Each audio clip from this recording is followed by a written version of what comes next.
ega ei ole selles mõttes, et ma isiksusena ma arvan, olen selline suhteliselt sisemiselt see põlemine on päris suur ja sellist ütleme nii, et minu see ärevuse foon on olnud, ma julgen väita, selline 20 aastat või rohkem on olnud ikka päris selline, päris kõrge. Ja teha kõiki neid asju väga nagu ärevas seisus on päris keeruline. Esiteks ongi see, et sa ei suuda keskenduda ja sellele järgnevad veel väga palju igasuguseid asju, mis lihtsalt takistavad seda.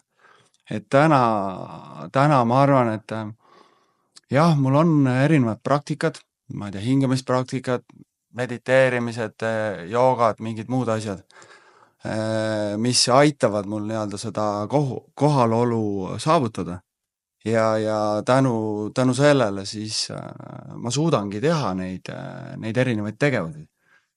Et aga noh, pigem jah, et see lihtsalt aeg on lihtsalt aidanud mul seda saavutada.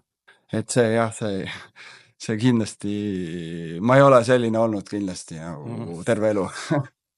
et pigem jah, sellised viimased aastad on olnud rohkem sellised võib-olla ärkamise ja kasvamise aeg ja jah, nii ongi.